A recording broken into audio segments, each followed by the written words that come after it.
Henesis Kabanatang 15. Pagkatapos ng mga bagay na ito ay dumating ang salita ng Panginoon kay Abram sa pangitain na nagsasabi, "Huwag kang matakot, Abram.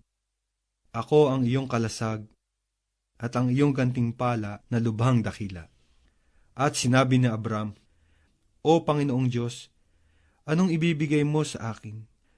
Kung ako'y nabubuhay na walang anak at ang mag-aari ng aking bahay ay itong taga-Damaskong si Eliezer." At sinabi ni Abram, "Narito, hindi mo ako binigyan ng anak, at narito isang ipinanganak sa aking bahay ang siyang tagapagmana ko."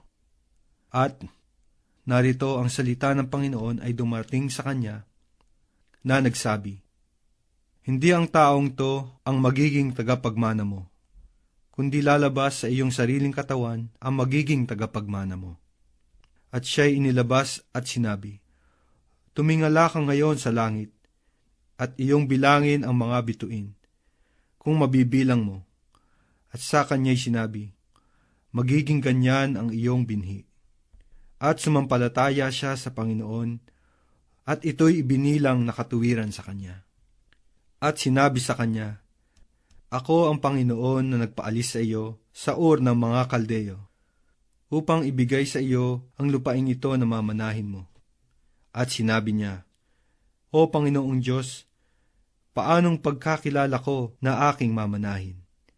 At sinabi sa kanya, "Magdala ka rito sa akin ng isang dumalagang bakang 3 taon ang gulang, at ng isang babaeng kambing na 3 taon ang gulang, at ng isang lalaking tupang 3 taon ang gulang, at ng isang inakay na bato-bato, at ng isang inakay na kalapati." At dinala niya ang lahat ng ito sa kanya, at pinaghati niya sa gitna, at kanyang pinagtapat-tapat ang kalakalahati, datapwat hindi hinati ang mga ibon. At binababa ng mga ibong mandadagit ang mga bangkay, at binubugaw ni Abram.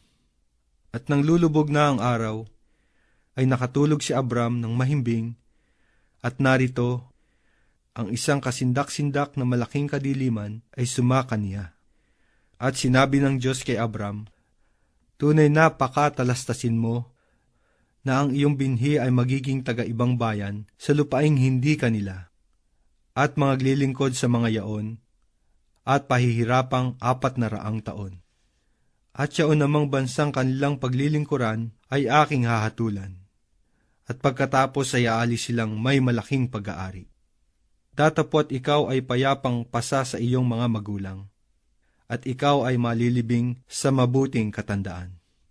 At sa 4 na salin ng iyong binhi ay magsisibalik rito, sapagkat hindi pa nalulubos ang katampalasanan ng mga Amoreyo."